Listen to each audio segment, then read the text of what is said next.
ไม่น่าเชื่อค่ะชายชราวัย 82 ปี ถูกจับในข้อหาชิงทรัพย์เศรษฐินีชื่อดังในย่านชุมชน โดนรวบตัวพร้อมของกลาง ขณะนี้ถูกจับและดำเนินคดีเป็นที่เรียบร้อยแล้ว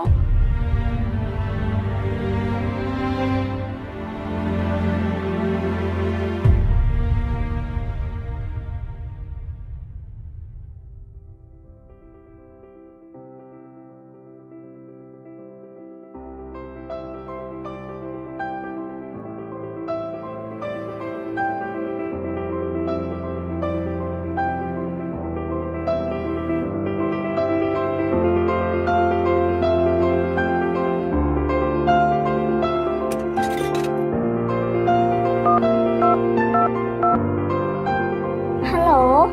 ผู้ตรวจการแผ่นดินใช่ไหมคะ หนูมีเรื่องจะร้องเรียนนะคะ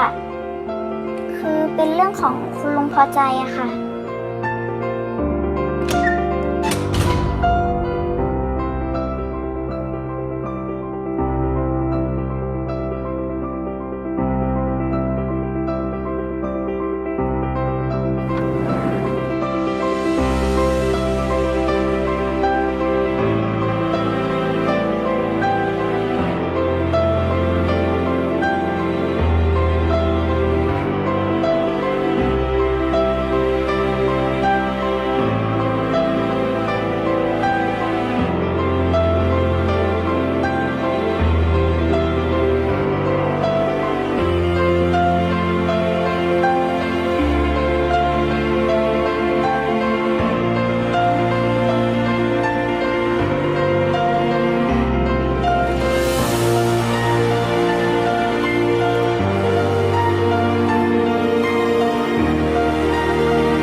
คนดี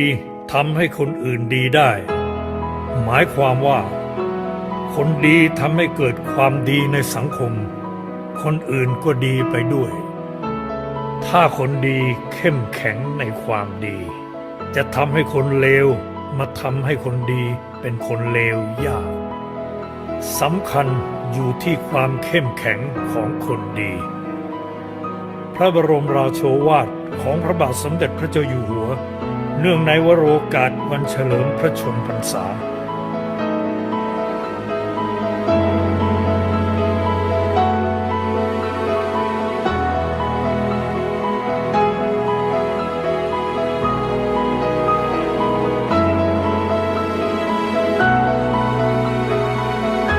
แม้ทางตันยังมีทางออกผู้ตรวจการแผ่นดินเพื่อความเป็นธรรมของแผ่นดิน